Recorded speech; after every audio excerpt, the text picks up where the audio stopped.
तो hi friends, देखिए understanding India का आज हम लोग सबसे पहले पार्ट 1 करेंगे। एमसीक्यू मतलब multiple choice question, objective question करेंगे। ठीक है, पहले थोड़ा सा इंट्रोडक्शन जानिए क्योंकि जानना ज़रूरी है। कल 31 तारीख को 31 जुलाई को दो यूनिवर्सिटी में अंडरस्टैंडिंग इंडिया का पेपर है। हो सकता है आप बाद में देखें तो वीडियो काम देगा तब भी, ठीक है, बट मैं अभी का हालत बता दे रहा हूँ। एक एनपीयू का एग्ज़ाम है, नीलांबर पीताम्बर यूनिवर्सिटी पलामू वाला का। एक कोल्हान यूनिवर्सिटी चाईबासा, इन दोनों का एग्ज़ाम है कल। ठीक है, और दोनों का सेम बात ये है कि अंडरस्टैंडिंग इंडिया का पेपर है। ठीक है, लेकिन कोल्हान यूनिवर्सिटी चाईबासा में पेपर सब्जेक्टिव फॉर्म में आएगा, 50 मार्क्स का दोनों का होगा, इनका भी। ठीक है, लेकिन कोल्हान यूनिवर्सिटी में सब्जेक्टिव फॉर्म में आएगा, कोल्हान में मात्र 5 क्वेश्चन ऑब्जेक्टिव आएगा। ठीक है, और नीलांबर पीताम्बर यूनिवर्सिटी में 50 का 50 क्वेश्चन ऑब्जेक्टिव आएगा। ठीक है, समझ गए ना बात को? हाँ, समझ गए होंगे। तो बात यह है कि कोल्हान का सब्जेक्टिव है और एनपीयू का ऑब्जेक्टिव है। टफ किसका ज़्यादा हुआ? एनपीयू का ज़्यादा टफ हुआ। ठीक है, इसमें 50 क्वेश्चन ऑब्जेक्टिव आएंगे, आपका 5 क्वेश्चन ऑब्जेक्टिव आएगा, 45 सब्जेक्टिव आएगा। अब बात यह है कि मैं आज 8 वीडियो लाऊंगा। कितना वीडियो? 8 को वीडियो अपलोड करूंगा। 8, हाँ 8, जिसमें से 4 को रहेगा हमारा ऑब्जेक्टिव बेस और 4 को रहेगा हमारा सब्जेक्टिव बेस। ठीक है, तो एनपीयू वाले स्टूडेंट केवल आप ऑब्जेक्टिव को देखिएगा और कोल्हान यूनिवर्सिटी वाले स्टूडेंट दोनों को देखिएगा। ठीक है, हालांकि ऑब्जेक्टिव आपका 5 को आएगा तो आप देख भी सकते हैं, नहीं भी देख सकते हैं, वो आप पे डिपेंड करता है कि 5 मार्क्स के लिए आप वीडियो देखते हैं या नहीं देखते हैं, वो आप पे डिपेंड करता है। समझ गए ना? 4 वीडियो हम सब्जेक्टिव का लाएंगे और 4 वीडियो हम ऑब्जेक्टिव का लाएंगे। ठीक है, समझ गए बात को? Clear cut? हाँ, तो कोल्हान यूनिवर्सिटी दोनों का देख सकते हैं क्योंकि सिलेबस 90% सेम है, 10% अलग अलग है, ये मैं मानता हूँ। ठीक है, तो अगर कोल्हान वाले चाहें तो एमसीक्यू वाले को भी देख सकते हैं। जैसे कि इसमें मेरा एमसीक्यू है, नेक्स्ट वीडियो मेरा सब्जेक्टिव आएगा, फिर एमसीक्यू, फिर सब्जेक्टिव, फिर एमसीक्यू, फिर सब्जेक्टिव। समझ रहे हैं? हाँ, क्योंकि मुझे सबको देखना होता है ना भाई। चलिए शुरू करते हैं। आज दिन भर का शेड्यूल है, आज रूम से बाहर नहीं निकलूँगा, बस खाना खाने जाऊँगा, वॉशरूम होके आ गया हूँ, अब आप लोग का ही क्लास शुरू करूँगा। तो चलिए, अंडरस्टैंडिंग इंडिया, ठीक है, भारत को जानना है। 25 क्वेश्चन है हमारे सब यूनिट से। तो पहला यूनिट है हमारा भारत का भूगोल और भौतिक प्राकृतिक पर्यावरण के ऊपर। ठीक है, तो फर्स्ट क्वेश्चन कि भारत का क्षेत्रफल कितना है? सबको मालूम होगा, 32,87,263 वर्ग किलोमीटर। 32,87,000, ये तो 32.8 मिलियन वर्ग किलोमीटर, इसको हम लोग शॉर्ट में राउंड फिगर में बोलते हैं। ठीक है, ऑप्शन बी हमारा राइट आंसर होगा। अगला है भारत की कुल सीमा कितनी है? तो 15,200 किलोमीटर है। कहाँ गया? 15,200 किलोमीटर भारत की कुल सीमा है। मतलब ये जो भारत है हमारा, ठीक है, ये जो भारत है हमारा, ये पूरा का पूरा समुद्र तट मिला के से लेकर के पूरा एकदम सब पूरा बाउंड्री, 15,200 किलोमीटर का बाउंड्री है भारत के पास। और वहीं केवल समुद्र तट की बात करें तो 7100 किलोमीटर का बाउंड्री है। ठीक है, आगे देख लेते हैं। और एक चीज़ जान लीजिए, भारत का सबसे बड़ा पड़ोसी देश कौन है? सबसे बड़ा पड़ोसी देश है हमारा क्षेत्रफल के अकॉर्डिंग, कौन है? बांग्लादेश। ठीक है, बांग्लादेश भारत का सबसे बड़ा पड़ोसी देश है। इसी के साथ सबसे ज़्यादा हम लोग सीमा साझा करते हैं। और सबसे छोटा है अफगानिस्तान। ठीक है, अफगानिस्तान। भारत के पड़ोसी देशों की संख्या कितनी है? 9 गो, 7 को स्थल सीमा में और 2 को जल सीमा में। जल सीमा में हमारा श्रीलंका और मालदीव। ठीक है, चलिए आगे बढ़ते हैं। भारत की सबसे लंबी नदी कौन सी है? तो सबको मालूम है भारत की सबसे लंबी नदी गंगा है, 2525 किलोमीटर। कितना? 2525 किलोमीटर। और यह निकलती है कहाँ से? गंगोत्री से। ठीक है, नेक्स्ट आता है हमारा अगला प्रश्न, भारत के किस राज्य में थार मरुस्थल स्थित है? तो देखिए, भारत के सबसे ज़्यादा मैक्सिमम एरिया आता है राजस्थान, और यहाँ पे फिर गुजरात का भी एरिया कुछ कुछ आता है। तो कहाँ गया राजस्थान? ये देखिए राजस्थान। ठीक है, थार मरुस्थल यहीं पे स्थित है। आगे देख लेते हैं। नेक्स्ट अगला हमारा है, भारत में सबसे ऊंची पर्वत श्रृंखला कौन सी है? तो भारत की सबसे ऊंची पर्वत श्रृंखला हिमालय है। ठीक है, हिमालय, माउंट एवरेस्ट। ठीक है, नेक्स्ट आता है हमारा यहाँ पे भारत के लोग। ठीक है, अब हमें क्या पढ़ेंगे? भारत के लोग, भारत में लोगों का प्रवास किस तरह से होता है, इससे संबंधित। तो हमारा पहला प्रश्न यहाँ पे बनता है, मतलब क्वेश्चन नंबर 6, भारत में पहली बार कौन से लोगों का प्रवास हुआ था? तो सबसे पहले भारत में कौन आए थे? ठीक है, तो सबसे पहले भारत में आर्य आए थे। कौन? आर्य। आर्य माने वर्तमान में जो हम लोग बोलते हैं ना, जितना भी जनरल कैटेगरी का कैंडिडेट है सब आर्य है। ठीक है, आर्य। तो आर्य सबसे पहले भारत में आए। नेक्स्ट है हमारा, किस राजा ने भारतीय उपमहाद्वीप में पहली बार ग्रीक से संपर्क किया था? ग्रीक मतलब ग्रीक एक देश है, ठीक है, जिसको अभी हम लोग यूनान के नाम से जाने हैं, यूनान के नाम से जानते हैं ग्रीक देश को। तो सबसे पहले चंद्रगुप्त मौर्य ने ग्रीक के साथ संपर्क जोड़ा। संपर्क मतलब व्यापार संबंधी। ठीक है, किसने? चंद्रगुप्त मौर्य। और चंद्रगुप्त मौर्य ही जो है भारत का प्रथम राजा है, मौर्य वंश का संस्थापक है। ठीक है, इसकी सहायता की थी चाणक्य ने। 8 नंबर हमारा क्वेश्चन है, भारत में तुर्कों का आगमन किसने किया? तो भारत में जो प्रथम तुर्क आया था उसका नाम था मोहम्मद बिन कासिम। ठीक है, भारत में आने वाला प्रथम तुर्की कौन था? तुर्की एक देश है, ठीक है, और वहाँ से जो लोग आते थे उसको तुर्क कहते थे। जैसे कि भारत एक देश है, भारत से जहाँ जब भी जाते हैं हम लोग, जहाँ जाते हैं तो हम लोग भारतीय कहलाते हैं। तो पहला तुर्क कौन था? तो मोहम्मद बिन कासिम। ठीक है, भारत में आने वाला प्रथम तुर्क। अगला है हमारा यहाँ पे, भारत में मुगल साम्राज्य की नींव किसने रखी? तो आप सबको मालूम है बाबर ने 1526 में मुगल साम्राज्य की नींव रखी और दिल्ली सल्तनत की समाप्ति हो गई। ठीक है, बाबर सबसे पहले तोप का भी प्रयोग किया और मुगल साम्राज्य की नींव भी रखा था। ठीक है, आगे देखते हैं। इब्राहिम लोदी को हरा दिया था, लोदी वंश का अंतिम शासक, और फिर मुगल साम्राज्य की स्थापना की। किस काल में भारत में शकों का प्रवेश हुआ? ठीक है, तो शक भी एक प्रकार के बाहर से आए हुए लोग थे, और ये शुंग काल में भारत में शक लोग आके बस गए। ठीक है, शुंग काल में। ठीक है, किस काल में? शुंग काल में। और सबसे महान शक राजा कौन था? तो सिमुक। शक वंश की स्थापना की सिमुक ने। ठीक है, और शकों का सबसे महान राजा था कनिष्क। ठीक है, कनिष्क का नाम सुने हैं ना? हाँ, सुने होंगे। नेक्स्ट है हमारा, अब जानना है आपको हमारे देश का नाम, भारत, सिंधु, हिंद, हिंदुस्तान के बारे में। देखिए, भारत को प्राचीन ग्रंथों में क्या कहा जाता था? तो भारत को प्राचीन ग्रंथों में जम्मू द्वीप कहा जाता था। आपने वो रामायण का चौपाया सुना है, जब लक्ष्मण सॉरी क्या बोलते हैं, जो छोटा छोटा बालक सब नहीं है, लव कुश बोलता है, भारत खंडे आर्यावर्ते जम्मू द्वीपे, सबसे पहले तो बोलता है जम्मू द्वीपे भारत खंडे आर्यावर्ते एक नगरी है विख्यात अयोध्या नाम की, हम कथा सुनाते हैं राम सकल गुणधाम की, वो वाला। तो वहाँ पे जम्बू द्वीप का जिक्र आता है। मैं उस टाइम पे गौर किया था कि भाई जम्बू द्वीप आ रहा है नाम, तो भारत को प्राचीन ग्रंथों में जम्बू द्वीप कहा जाता था। एक्चुअली जम्बू द्वीप जो है ना एशिया का नाम है, एशिया को हिंदी में जम्बू द्वीप कहते थे। ठीक है, क्योंकि एशिया का बहुत बड़ा भाग है हमारा भारत। ठीक है, तो जम्बू द्वीप प्राचीन ग्रंथों में भारत का नाम क्या था? जम्बू द्वीप। ठीक है, नेक्स्ट आते हैं अगला प्रश्न, भारत का सबसे प्राचीन नाम भारत किसने आया? भारत का प्राचीन नाम भारत किससे आया? ठीक है, तो देखिए राजा भरत के नाम से। किसके नाम पे भारत का नाम रखा गया? राजा भरत। राजा भरत कौन थे? तो आपने दुष्यंत का नाम सुना है, और शकुंतला, दुष्यंत और शकुंतला, ठीक है, उन्हीं का बेटा थे भरत। अब बोलिएगा हम कैसे जानेंगे? अरे आपने शिशु मंदिर का फोटो वाला देखा है? वो फोटो सबको देखा होगा, जहाँ पे एक बच्चा बाघ के साथ लड़ता हुआ दिखाई दे रहा है। देखे होंगे वो फोटो, तो जहाँ पे वो बच्चा तो बाघ के साथ लड़ता हुआ शिशु मंदिर का फोटो में अक्सर रखता है, तो वो बच्चा बाघ के साथ लड़ नहीं रहा था। वो फोटो तो देखेंगे सब कोई ना? दिखा देंगे, चलिए दिखा देते हैं।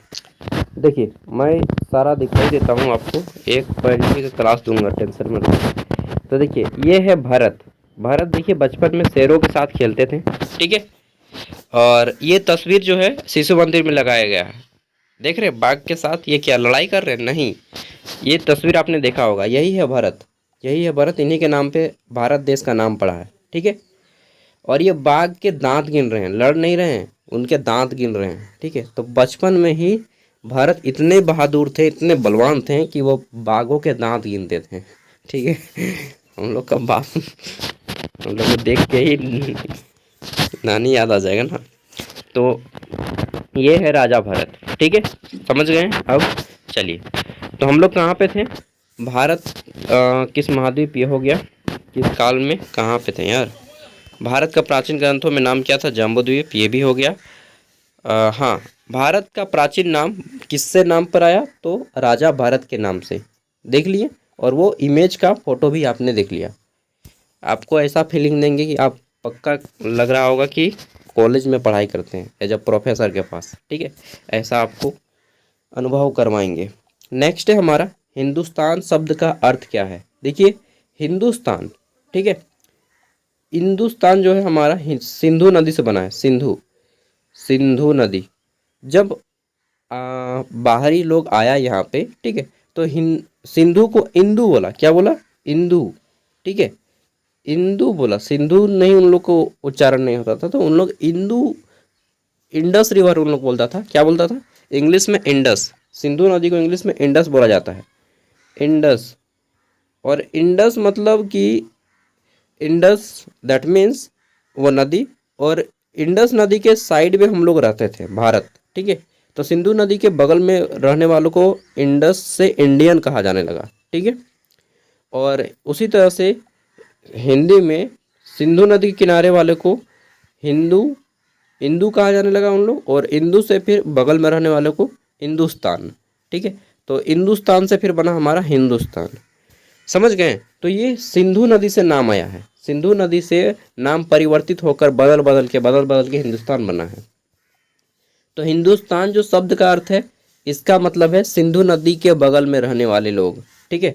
सिंधु नदी के पार की भूमि को हिंदुस्तान कहा जाता था, और यही हिंदुस्तान नाम है या इंडिया नाम है। इंग्लिश में सिंधु नदी को इंडस बोलते हैं, और इंडिया सिंधु नदी के बगल वाले रहने वाले को लोग। तो ये मत सोचिएगा कि अंग्रेज लोगों ने इंडिया नाम दिया, नहीं रे भाई। सिंधु, इंडिया तो नाम नहीं था भारत का, बस बगल में रहने वाले लोगों का उच्चारण नहीं होता था, इसलिए उन लोग बोलता था। हम लोग मूल रूप से भारतीय हैं, ठीक है, ना तो हम लोग हिंदुस्तानी हैं, ना ही हम लोग ये हैं, क्या बोलते हैं, इंडियन है, ठीक है। उन लोग का उच्चारण करके उन लोग बस पुकारा है। हम लोग का एक्चुअल नेम है भारत, इसीलिए हम लोग का देश का नाम है भारत, ठीक है। चलिए, आज आपने जान लिया होगा कि सिंधु नदी के किनारे पर रहने वाले लोगों को उच्चारण के नाम से केवल इंडियन और हिंदुस्तानी बोला था, ठीक है। अगला है, भारत के पश्चिमी हिस्से को प्राचीन समय में किस नाम से जाना जाता था? तो देखिए, आपको मालूम है, जैसे ये हमारा भारत हो गया, थोड़ा सा इमेज बनाते हैं, ठीक है, ये हमारा भारत है। मैं पहले बहुत अच्छा से बनाना सकता था, अब नहीं बना पा रहा, ठीक है, ये हमारा भारत है, ठीक है। तो क्या बोला जा रहा है कि भारत के पश्चिमी हिस्सा, भारत का ये पूर्वी हिस्सा है, पूर्वी हिस्सा जिसमें अरुणाचल प्रदेश, नागालैंड, सिक्किम ये सब आ जाता है। ये हमारा पश्चिमी हिस्सा है, जो ये गुजरात का एरिया है, ठीक है।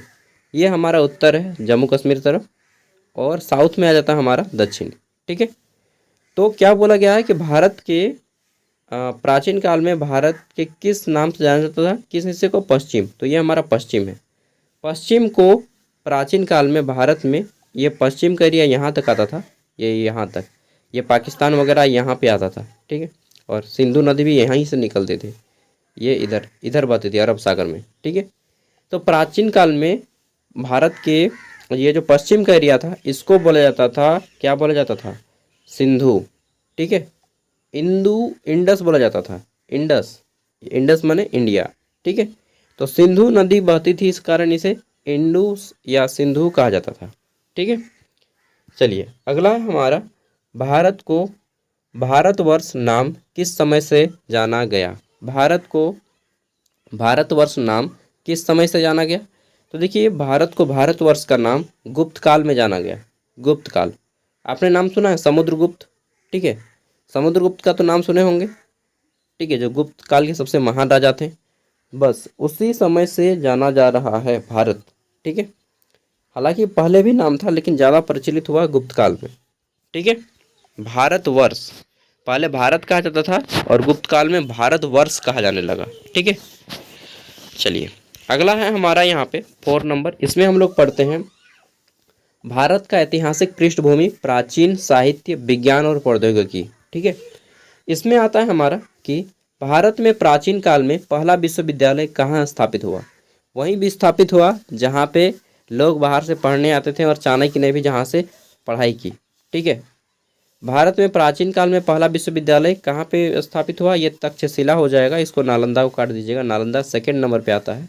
ठीक है, काट दीजिएगा, ये नालंदा नहीं होगा, ये तक्षशिला होगा। तक्षशिला विश्वविद्यालय जो वर्तमान पाकिस्तान में है, पूरा खंडहर बन गया है अभी।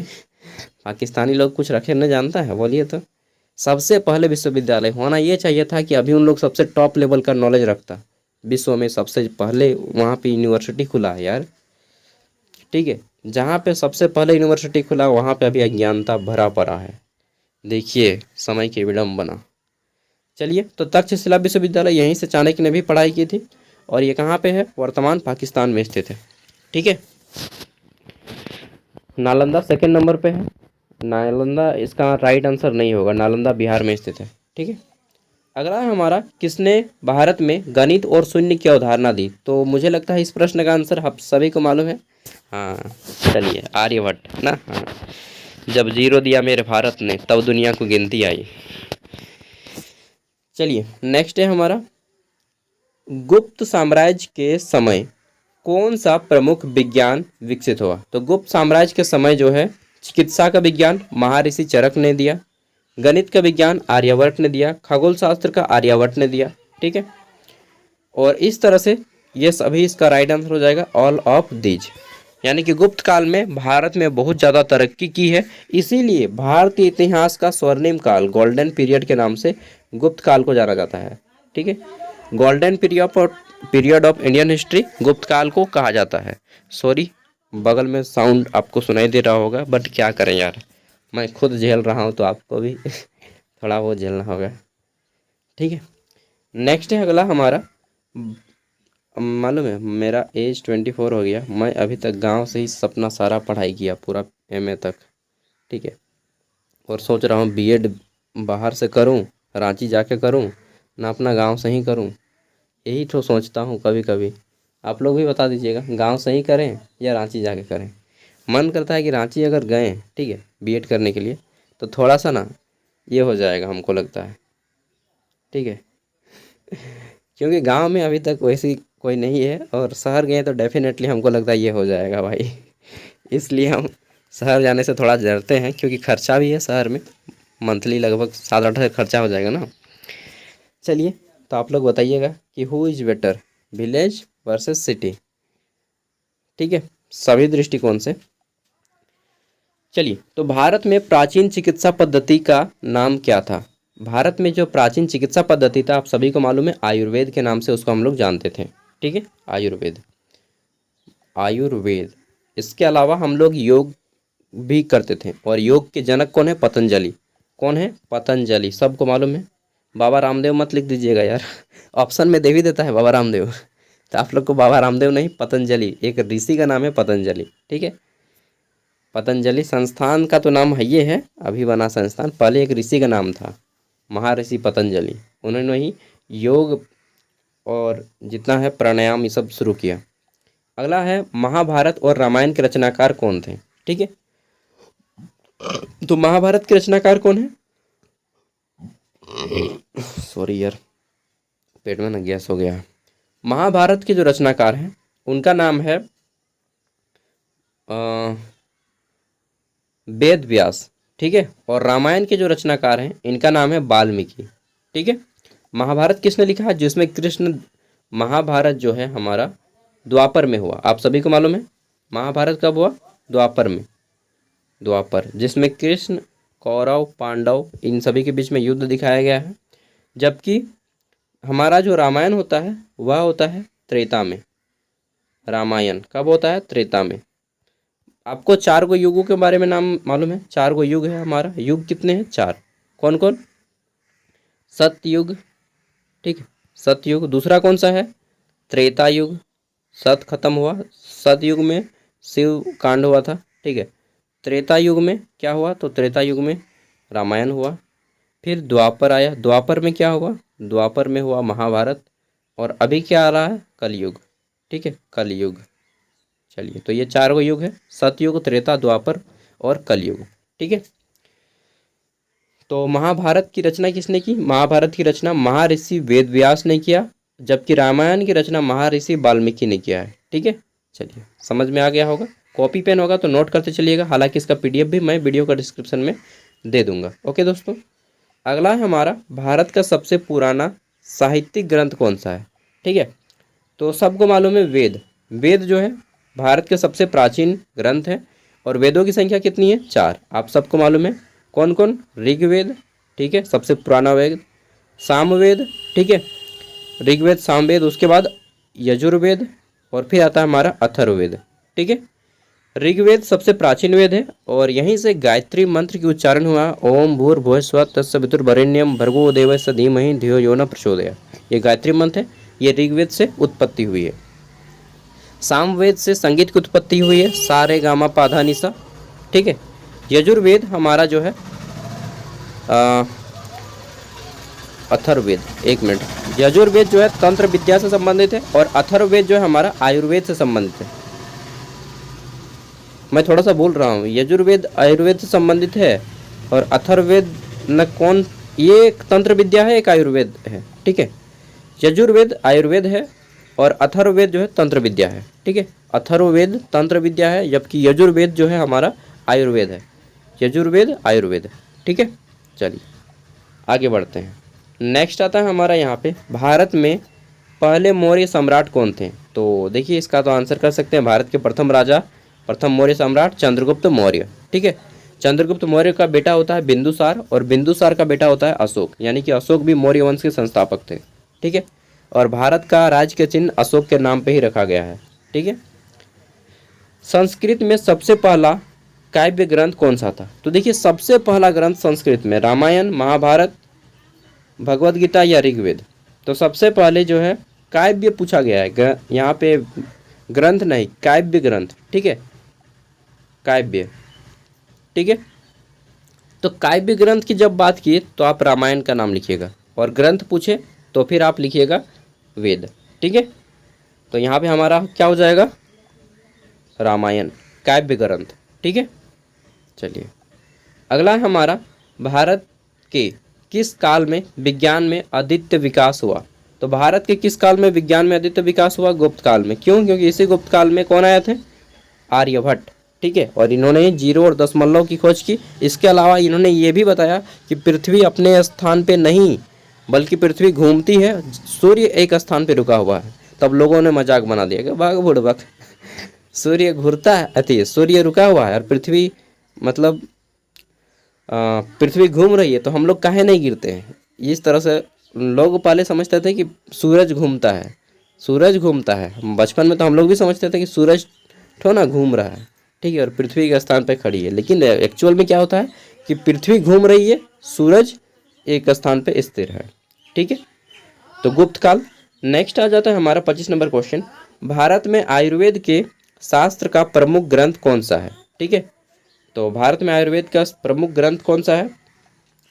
चरक संहिता, कश्यप संहिता, सुश्रुत संहिता, भगवत। देखिए यहाँ पे थोड़ा सा ना ये मिस्टेक हो गया है। भारत में आयुर्वेद का शास्त्र का प्रमुख ग्रंथ दो तरह से होगा। अगर पूछे चिकित्सा पद्धति केवल आयुर्वेद तो लिखिएगा चरक संहिता, इसका आंसर काट दीजिए। यहाँ पे अगर पूछे शल्य चिकित्सा, शल्य चिकित्सा माने सर्जरी, जो हम लोग सर्जरी करते हैं ना बॉडी का पार्ट्स काट कूट के, तो शल्य चिकित्सा की बात करें तब सुश्रुत संहिता होगा, क्योंकि सुश्रुत संहिता चिकित्सा में सर्जरी के बारे में बताता है। सर्जरी मतलब शल्य चिकित्सा, जैसे पेट फाड़ना, पेट काटना, ऑपरेशन करना, ठीक है, पोस्टमार्टम करना, ये सब सुश्रुत संहिता में बताया गया है। So this is not a right answer. Right answer हो जाएगा हमारा क्या? चरक संहिता। चरक संहिता को महर्षि चरक ने लिखा है, सुश्रुत संहिता को महर्षि सुश्रुत ने लिखा है। ठीक है, चलिए अब मैं आपको एक क्वेश्चन दे रहा हूँ, सिंधु घाटी सभ्यता किस नदी के किनारे स्थित थी? ठीक है, सिंधु घाटी सभ्यता किस नदी के किनारे स्थित थी, ये हमको बताना है। चलिए आपको देखते हैं कितना नॉलेज है, और ये पीडीएफ मैं आपको वीडियो के डिस्क्रिप्शन में दे रहा हूँ, तो आप लोग इसे पढ़िए। ठीक है, और घर में नोट्स बनाइए जितना हो सके, मतलब नोट्स नहीं बनाना होगा अभी, बस पढ़ो यार, नोट्स वगैरह बनाने का टाइम नहीं है, बस रिवाइज करो। ठीक है, हाँ, जो टॉप क्वेश्चन लगे उसको आप नोट कर सकते हैं। ठीक है, केवल टॉप क्वेश्चन सब नोट कीजिएगा जिसे आप नहीं जानते हैं, बाकी जो जानते हैं उसको नहीं नोट करना है। और प्रीवियस ईयर क्वेश्चन देख लीजिए, वो बहुत इंपॉर्टेंट है, एनपीओ वाले बच्चे खास करके देख लीजिएगा। ओके बाय, नेक्स्ट वीडियो जल्दी आएगा।